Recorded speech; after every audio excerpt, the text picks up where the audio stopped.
Hallelujah, hallelujah, hallelujah. सबको shalom. पिता का धन्यवाद है, आज एक अच्छा समय हम सबको दिया, कलीसिया को यहाँ पे इकट्ठा किया। और सच में मैं पिता का धन्यवाद करता हूँ। सबसे जो बढ़कर एक सबसे अच्छा तोहफा जो पिता की ओर से हमें मिला है।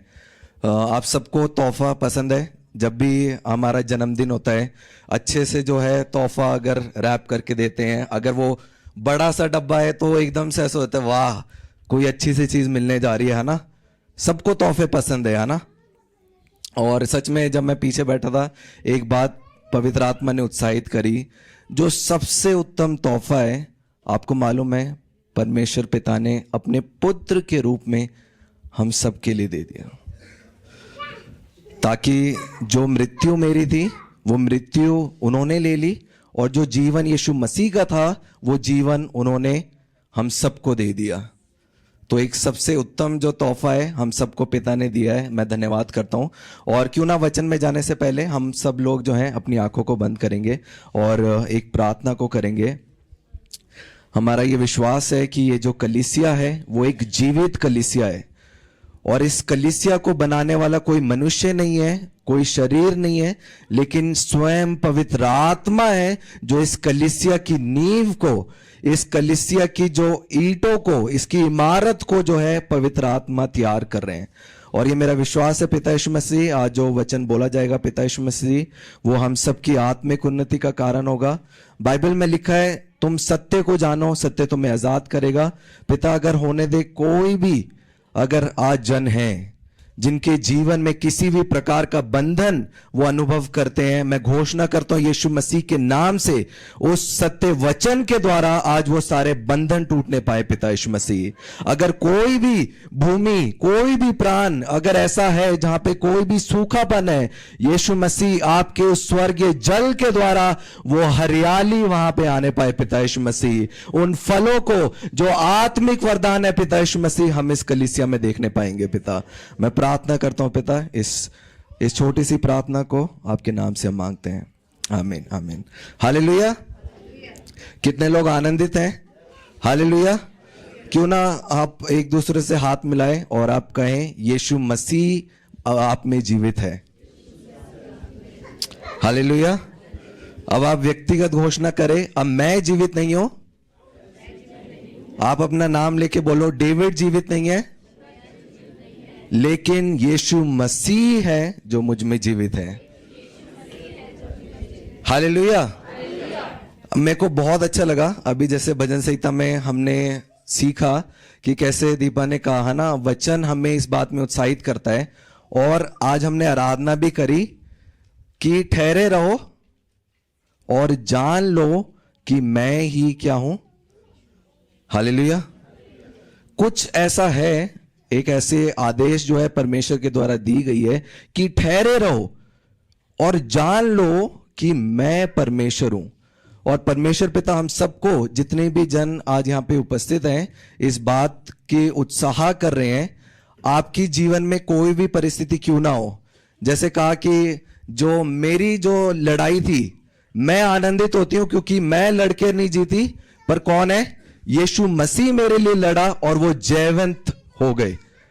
और इसीलिए आज मैं और आप यीशु मसीह की विजय में मैं शामिल हूं। एक उदाहरण मैं दूंगा इसे थोड़ा अच्छे से समझाने के लिए। कितने लोग क्रिकेट देखते हैं? है ना, क्रिकेट शायद कम लोग देखते हैं, पर जब इंडिया पाकिस्तान खेलता है तो मेरे ख्याल से सब लोग देखते हैं ना। तो एक मैं उदाहरण देता हूं, मान लीजिए इंडिया और पाकिस्तान का मैच है, ठीक है, क्रिकेट का मैच हो रहा है, और बहुत सारे लोग स्टेडियम में बैठे हैं और वो इंतजार कर रहे हैं कि कब दोनों के बीच में जो है वो मैच होगा।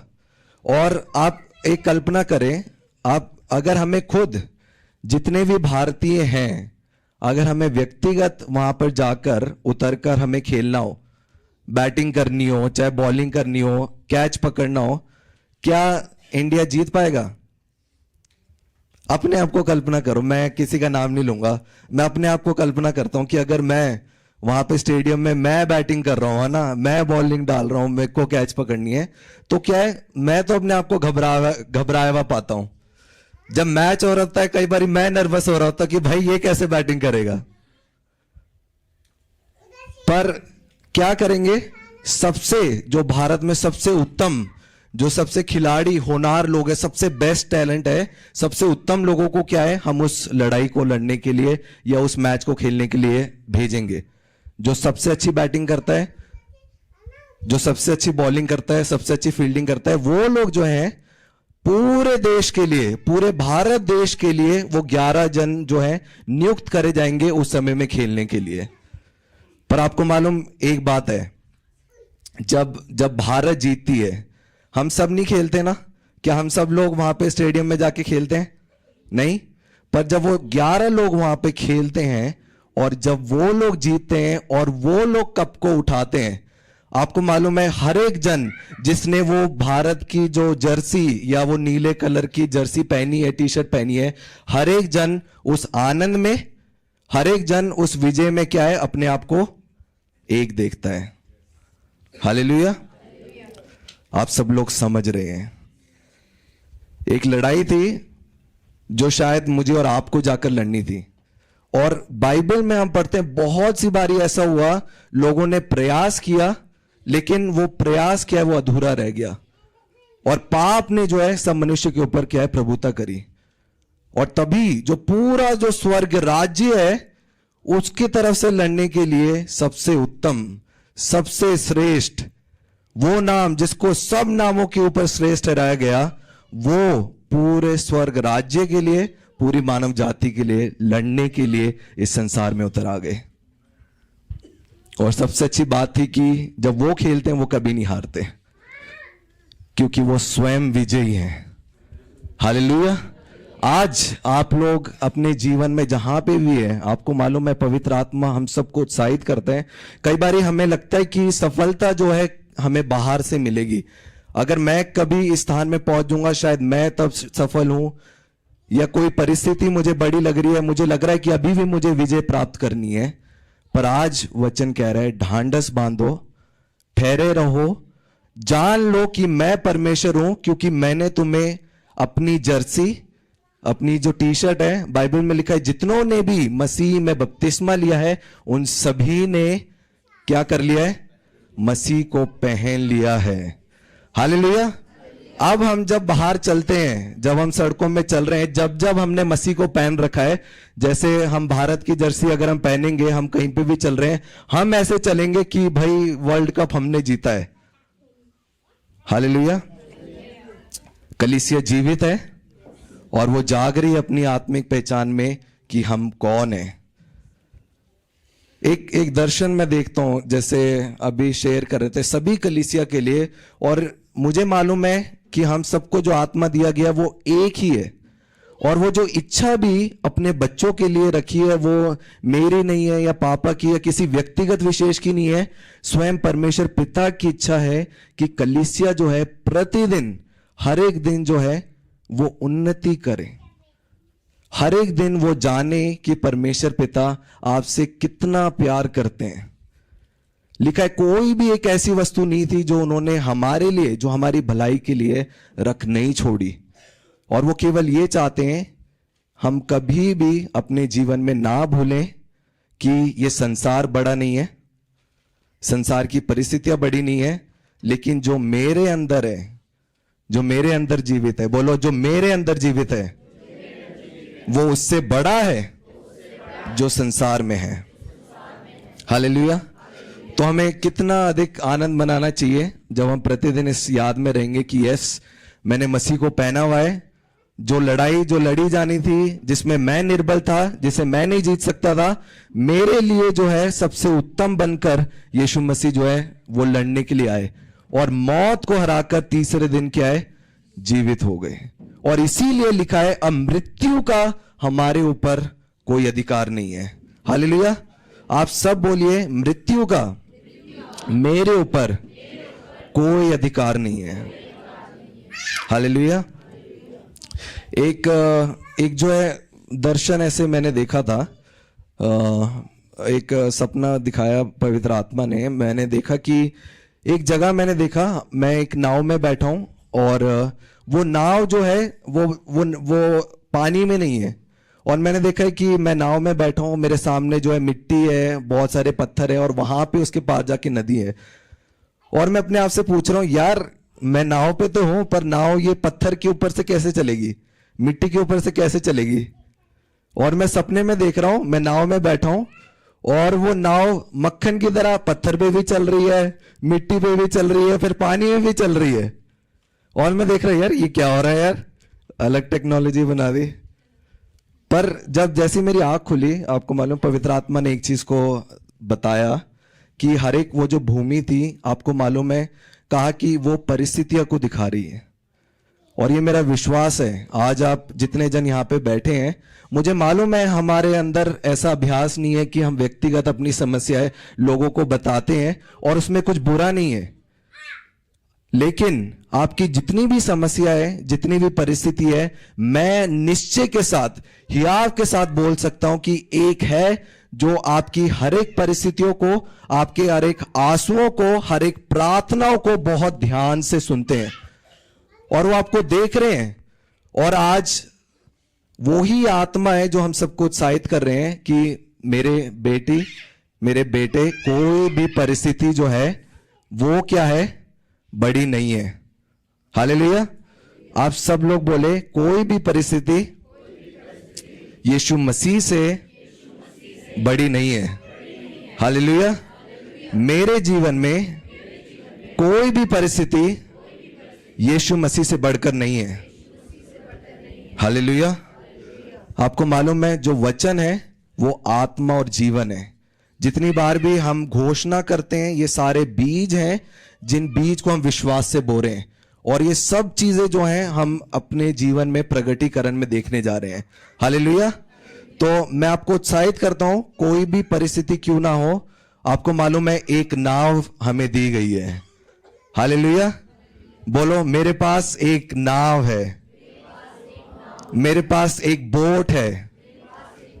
और वो जो नाव है, आपको मालूम है, हर एक परिस्थिति में, जैसे मैंने कहा, पत्थर हो, चाहे मिट्टी हो, पानी हो, हर एक चीज के ऊपर चलने वाली वो एक नाव है।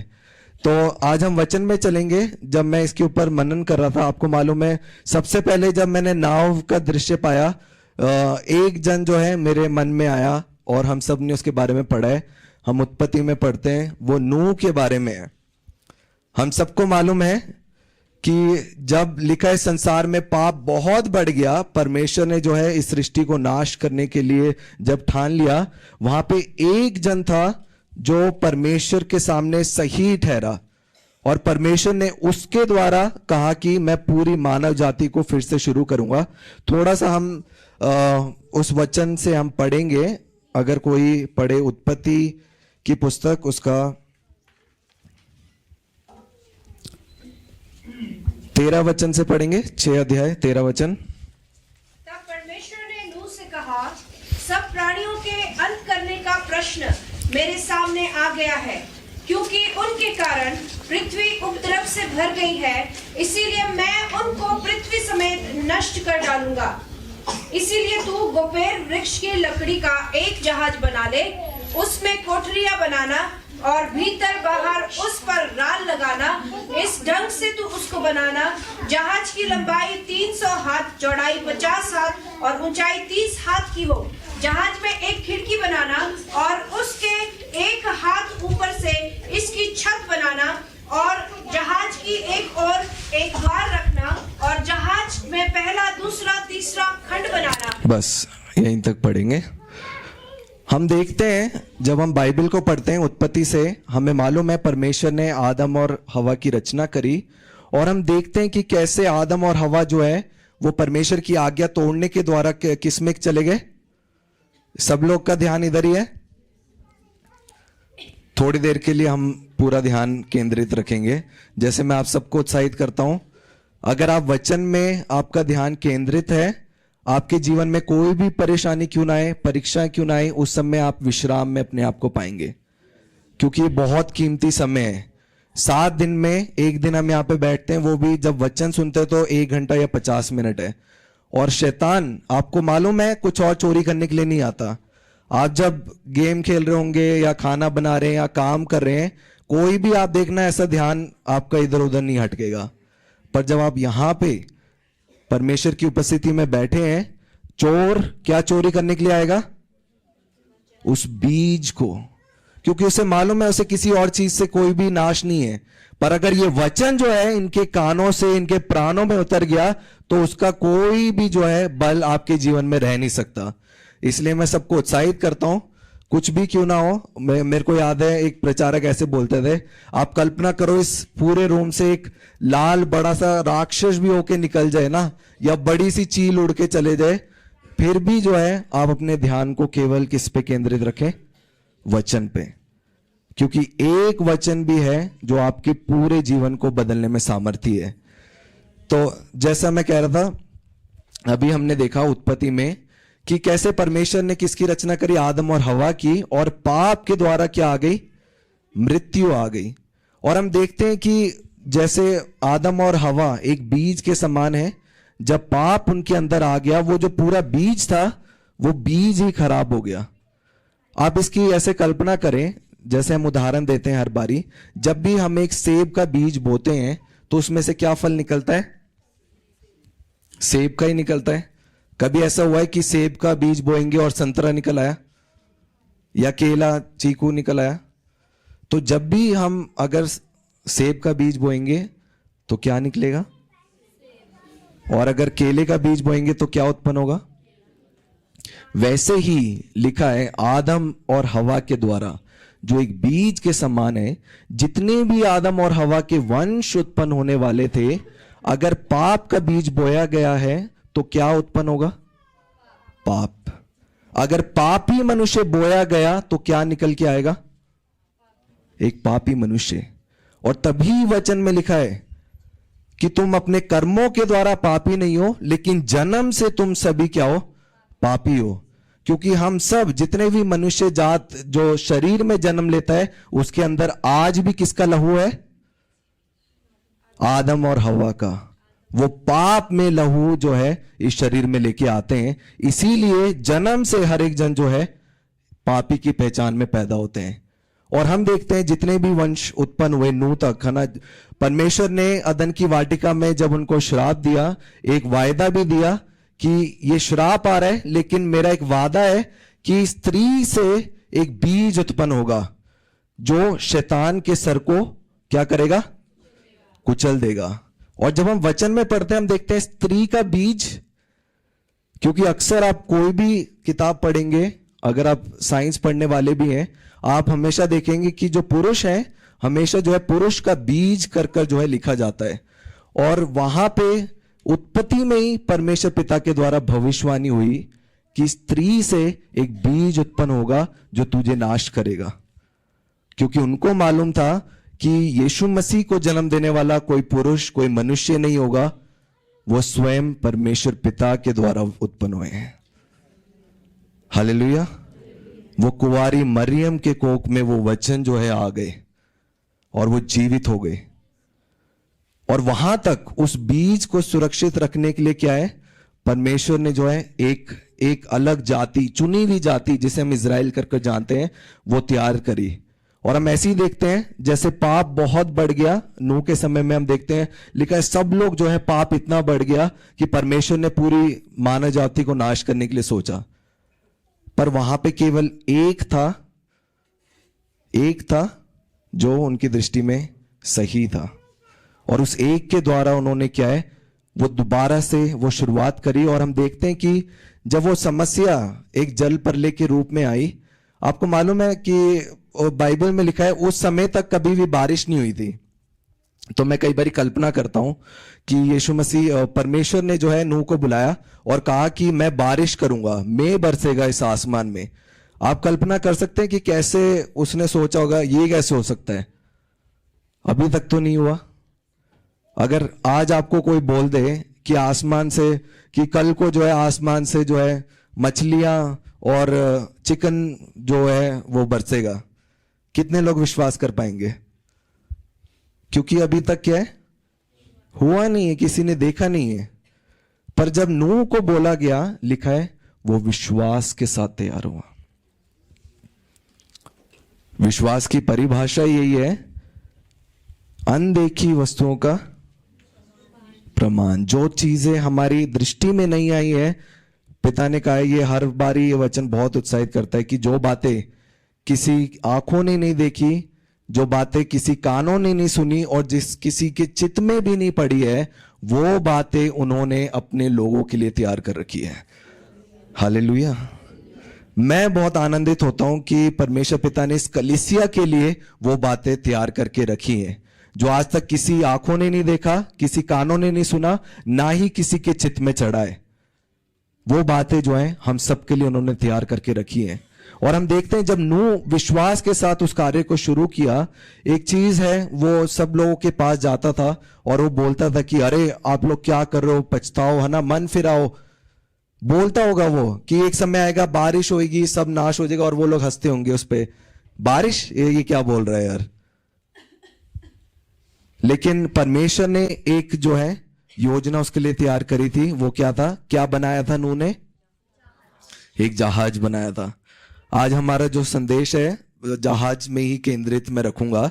पुराने नियम में देखते हैं नूह ने जो है एक जहाज बनाया, और हम देखते हैं कि जब उसका वर्णन दिया गया है, वहां पे लिखा है कि अगर हम इसके 16 वचन को पढ़ेंगे, यहां पे क्या लिखा है? जहाज में एक खिड़की बनाना,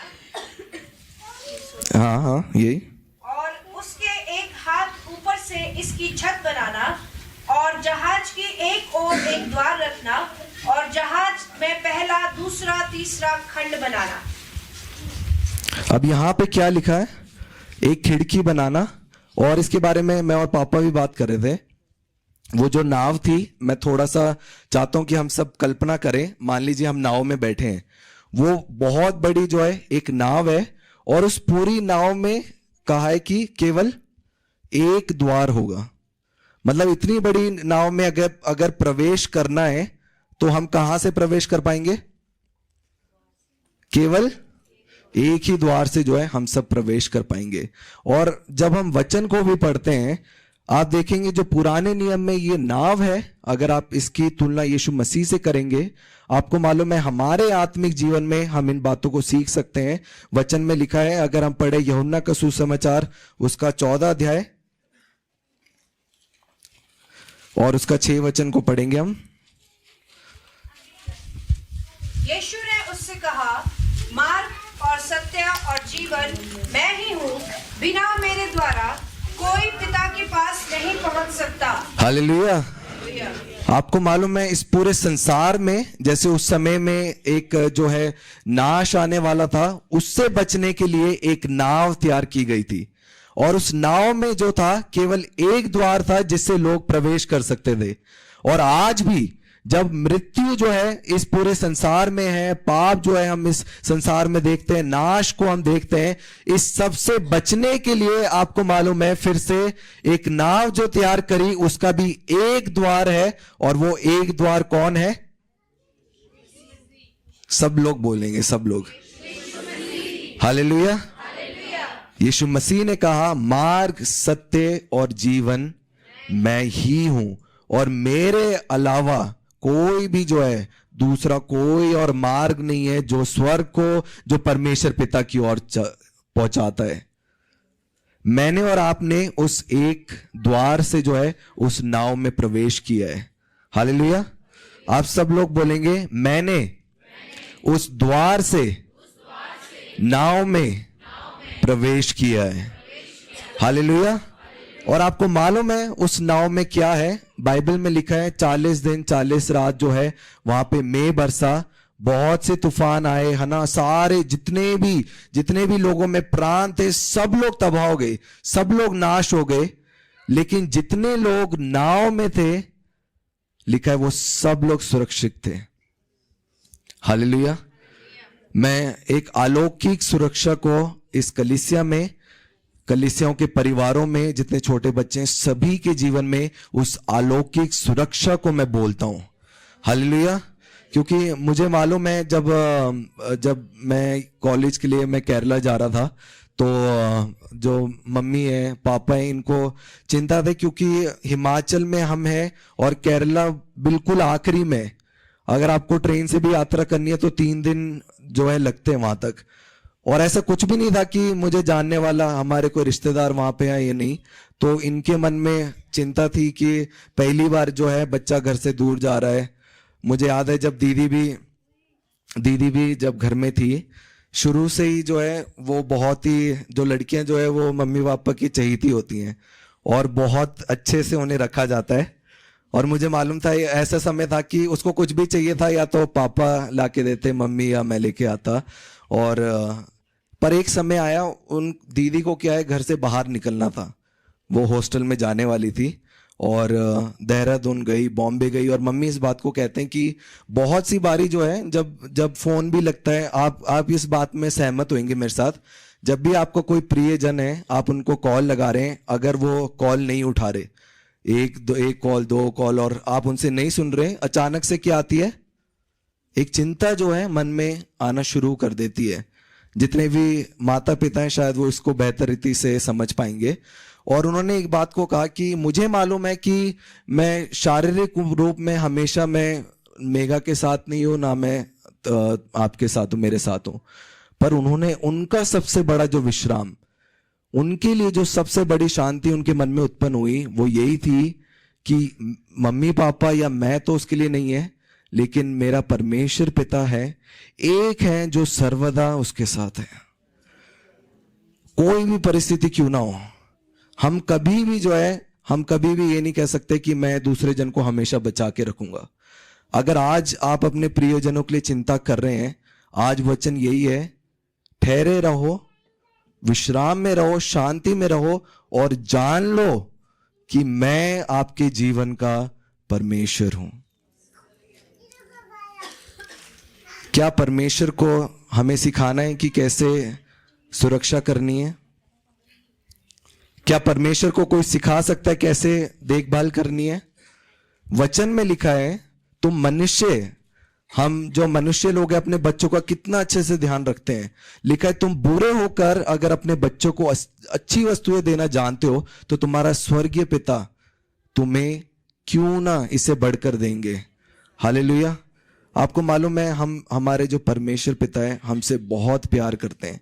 और कई बार जब मैं इसके बारे में सोचता हूं, मैं कल्पना करता हूं, अगर इस जीवन में, पूरे संसार में, दुनिया में अगर कोई असली में भलाई करने वाला है तो वो स्वयं भलाई जो है वो परमेश्वर पिता है।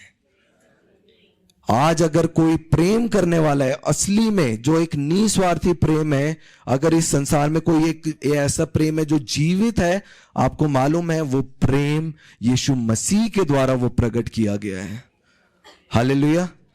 हम सब जो है उस नाव में हमने प्रवेश किया है। हमारे जितने प्रियजन हैं, आपको मालूम है यीशु मसीह के लहू के द्वारा वो सुरक्षित हैं।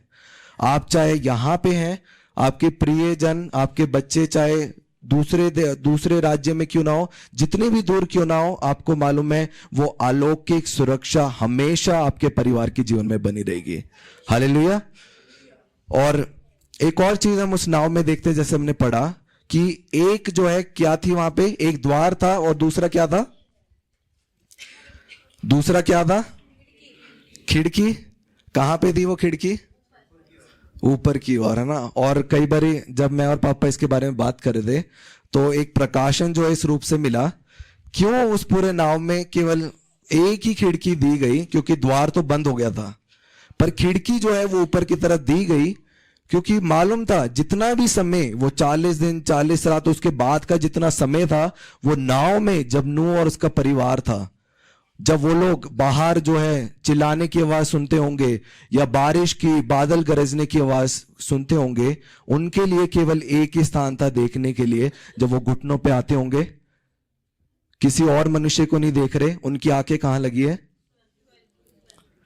स्वर्ग की ओर लगी है, क्योंकि उनको मालूम है कि इन सब परिस्थिति के बीच में एक है जो उनको संभाले हुए है, और वो कौन है? यीशु मसीह, हमारे परमेश्वर पिता, पवित्र आत्मा हर समय जो है वो हमें सुरक्षा करे हुए है। आज जो है पवित्र आत्मा पूरी कलीसिया को उत्साहित कर रहे हैं। आपके जीवन में जब आपको लगेगा तूफान चारों तरफ है, लोग चिल्ला रहे हैं और आपको ऐसा लग रहा है कि अब क्या होगा, आपको मालूम है एक खिड़की है जो हम सबकी नाव में दी गई है, और वो खिड़की कहां पे है? किसको दिखाती है वो खिड़की? दूसरे मनुष्य को? किसे दिखाती है वो? स्वयं परमेश्वर पिता को।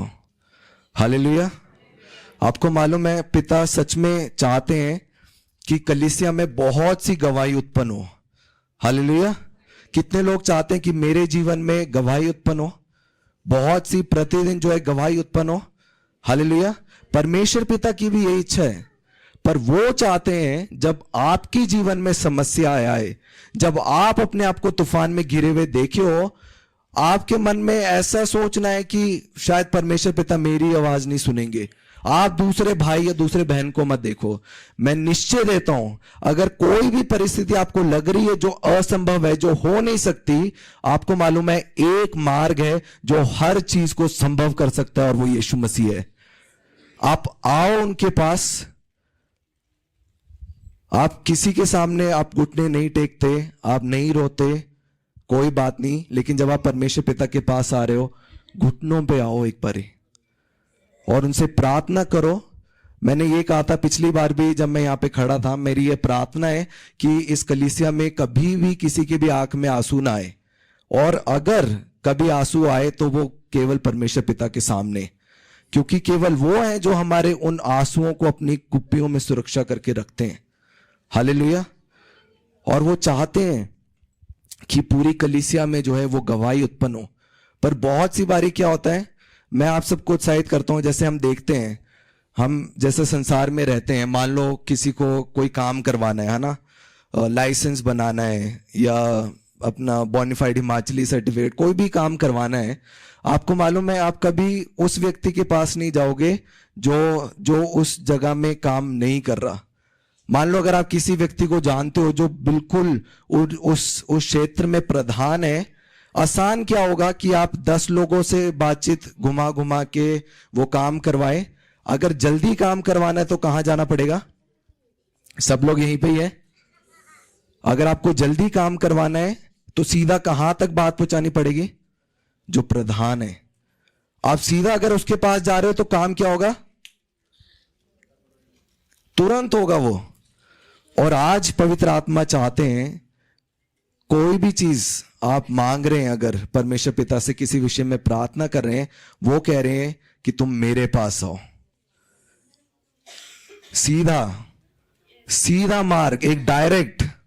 कोई भी दूसरा मनुष्य ऐसा नहीं है जो आप सोचोगे कि परमेश्वर पिता मेरी नहीं सुनेंगे पर आपकी सुन लेंगे, आप मेरे लिए प्रार्थना करो। क्या कभी बच्चा बोलेगा दूसरे, अभी 2 भाई बहन है, क्या मैं कभी दीदी को बोलूंगा दीदी पापा को बोलियो मेरे को, या मम्मी को बोलियो मेरे को खाना नहीं दिया? आप लोग समझ रहे हैं। वो चाहते हैं एक ऐसा समय आएगा, वो देखना चाहते हैं कि एक ऐसी कलीसिया उत्पन्न हो रही है, एक ऐसी पीढ़ी, ऐसे लोग जो परमेश्वर से प्रेम में डूबे हुए हैं। सच में मैं चाहता हूं कलीसिया में एक ऐसा हृदय उत्पन्न हो जो एक धन्यवाद का हृदय हो। जब हम यहाँ पे हर रविवार को मिलते हैं, जब हम आराधना करते हैं, कोई भी मनुष्य आपको क्या है उत्साहित नहीं कर सकता यीशु मसीह का नाम लेने के लिए। कोई मनुष्य जो है आपको विवश नहीं कर सकता उसकी स्तुति करने के लिए, उपासना करने के लिए, प्रार्थना करने के लिए, गवाही देने के लिए। लेकिन मैं जानता हूं जो आपको उत्साहित कर सकता है वो आत्मा हम सब के अंदर दिया गया है, जो हमें उत्साहित करेगा कि एक समय आएगा जब हम यहां पे खड़े होकर केवल हिमाचल में नहीं, केवल भारत में नहीं, लेकिन देश देश में जाकर हम यीशु मसीह के भलाई को, उस गवाही को देने पाएंगे। हालेलुया। एक तैयारी जो है इस समय में पवित्र आत्मा हम सबको दे रहे हैं। हमने देखा इस नाव के बारे में कि कैसे सब लोग जो उस नाव में थे सब लोग बच गए। और मेरा ये विश्वास है हर एक जन जो इस कलीसिया में कदम लेता है या जो लेंगे आने वाले समय में, वो कोई भी जन जो है मृत्यु को, अनंत काल के मृत्यु को जो है परमेश्वर से अलगताई को कभी देखने नहीं पाएगा। हालेलुया। हर एक जन जो इस कलीसिया में उत्पन्न करेगा, हम एक मन होकर कलीसिया प्रार्थना करते हैं कि वो उस अनंत जीवन में प्रवेश करने पाएगा। हालेलुया। और हम सब इसमें देखते हैं कि हम एक मन हैं, हम सब मसीह में एक देह हैं। और इसीलिए हम देखते हैं जब हम इस कलीसिया में आते हैं, संसार में कुछ भी क्यों ना होने दो, आप ये मानो कि हम जिस स्थान में है, बीमारी है, महामारी आ रही है, परेशानी है, लोगों के लिए है, पर जो उस नाव में प्रवेश किए हुए हैं उनके लिए कुछ भी घबराने की बात नहीं है, कुछ भी घबराने की बात नहीं है। और आगे वचन में लिखा है, जब वो में खत्म हो गया, सब कुछ हो गया, परमेश्वर ने एक वाचा जो है वो बांधी नूह के साथ। अगर हम उस वचन को जल्दी से पढ़ेंगे, उत्पत्ति उसका 9 अध्याय में, कलीसिया जीवित है और वो जाग रही है अपनी आत्मिक पहचान में। हम 9 अध्याय 15 वचन से पढ़ेंगे। तब मेरी जो वाचा तुम्हारे और सब जीवित शरीरधारी प्राणियों के साथ बांधी है, उसको मैं स्मरण करूंगा। तब ऐसा जल प्रलय फिर ना होगा जिससे सब प्राणियों का विनाश हो। हाँ, आगे 16 वचन, बादल में जो धनुष होगा, मैं उसे देख के यह सदा की वाचा स्मरण करूंगा जो परमेश्वर के और पृथ्वी पर के सब जीवित शरीरधारी प्राणियों के बीच बांधी है। फिर परमेश्वर ने नूह से कहा, जो वाचा मैंने पृथ्वी भर के सब प्राणियों के साथ बांधी है, उसका चिन्ह यही है। हालेलुया। आपको मालूम है, जब वो सारा जो तूफान थम गया और जब वो लोग बाहर आए, परमेश्वर ने नूह के साथ एक वाचा बांधी और उसका एक चिन्ह दिया। वो क्या था? इंद्रधनुष। आज भी जब बारिश होती है, बारिश के बाद जब सूरज निकलता है, हम क्या देखते हैं? इंद्रधनुष को देखते हैं, उस वाचा को देखते हैं जिसमें परमेश्वर ने वादा किया, अब मैं दोबारा जितने भी जीवित प्राणी हैं उनका मैं नाश ऐसे नहीं करूंगा। क्योंकि परमेश्वर पिता की इच्छा है कि जितने जीवित प्राणी हैं उसमें से एक भी जो है वो नाश ना होने पाए। और वो इंद्रधनुष भी हम एक चिन्ह देखते हैं, वो यीशु मसीह का प्रतीक है। इसीलिए यीशु मसीह संसार में आए, लिखा है जितनों ने, जो कोई उस पर विश्वास करेगा वो क्या नहीं होगा? नाश नहीं होगा। और अभी हमने देखा कि पुराने नियम में एक नाव के बारे में बात कर रही है। मैं आगे वचन में नहीं जाऊंगा, पर मैं संक्षेप में आपको बताना चाहता हूं, ये एक नाव थी जो फिर भी एक शारीरिक रूप में थी। पर एक और हम नए नियम में हम पढ़ते हैं, मैं इस बात को मैं सीख रहा था कि कैसे जब पौलुस भी एक समय में जो है नाव में यात्रा कर रहा है, पर आपको मालूम है उसके जीवन में जो सुरक्षा उसे मिल रही है वो उस नाव से नहीं मिल रही है। हम पढ़ते हैं प्रेरितों के काम में 27 और 28 अध्याय में कि कैसे पौलुस को बंदी बनाकर जो है रोम की तरफ लेके जा रहे हैं। और मैं वहां पे देख रहा था, मैं तुलना कर रहा था, उस नाव में आपको मालूम है सुरक्षा किससे मिल रही थी? कौन था वहां पे जिसके द्वारा वो सारे प्राणी, सारे जीवन बच गए? कौन था वो? परमेश्वर। किसके द्वारा थे वो वहां पे उस नाव में उपस्थित? पौलुस के द्वारा। तो एक पौलुस, अब नाव नहीं है। मैं आप सबको ये उदाहरण मैं देना चाहता हूं। अब जब भी आप कल्पना करें, आप ऐसे मत देखो कि कोई बाहर से आपको कुछ सुरक्षा मिलेगी या बाहर से कुछ जीवन होगा। आपको मालूम है पौलुस को ये प्रकाशन मिला कि अब मैं जीवित नहीं हूं, मसीह है जो मुझ में जीवित है। और हम यहां पे देखते हैं जब पौलुस उस नाव में था, मेघ बरसा, आंधी आई, तूफान आई, लेकिन वो सारे जितने भी लोग थे, उसके जो विरोधी लोग में थे, उसने कहा एक भी प्राण नाश नहीं होने पाएगा क्योंकि ये परमेश्वर का वचन है। और केवल एक व्यक्ति के द्वारा वो सारी सुरक्षा आई। और वहां पे हम देखते हैं कि उस नाव का एक टुकड़ा लेकर भी जो है लोग उस द्वीप में पहुंचे, माल्टा द्वीप में। और लिखा है कि जब वो तूफान आ रहा था, सारी चीजें जो उस नाव में थी, उनके खाने के लिए जितनी भी सामग्रियां थी, वो सब उन्होंने क्या है, फेंक दी। सब कुछ खत्म हो गया। लेकिन जब पौलुस के द्वारा वो उनका प्राण बचा, सब कुछ टूट गया, नाव टूट गई, खाना चले गया, सारी जो सामग्री थी चली गई। लेकिन जब पौलुस उस माल्टा द्वीप में उन लोगों के साथ आए और वहां पे जो है जब पौलुस ने सुसमाचार को बताया, हम पढ़ते हैं उस द्वीप से निकलने के बाद हम देखते हैं वो सब कुछ जो चला गया था वो सब कुछ वापस आ गया, सब कुछ नया कर दिया। हालेलुया। हर एक चीजें, मुझे नहीं मालूम, हो सकता है 2024 साल में बहुत सी ऐसी चीजें थी जो आपने देखी वो चली गई और मन उदास होता है, दुखित होता है उन चीजों को जाते हुए, और बहुत सी बारी निराशा आने की कोशिश करती है। पर आप निश्चय बांधे कि अब जो एक अलौकिक नाव है वो स्वयं यीशु मसीह मेरे अंदर जीवित है। और अब मैं अपनी सुरक्षा के लिए नहीं, अब मैं और आप, ये कलीसिया केवल अपने उद्धार के लिए, केवल अपने जीवन के लिए नहीं, लेकिन उन सभी लोगों के लिए जो बाहर हैं, उनकी सुरक्षा के लिए मैं और आप नियुक्त किए गए हैं। हालेलुया।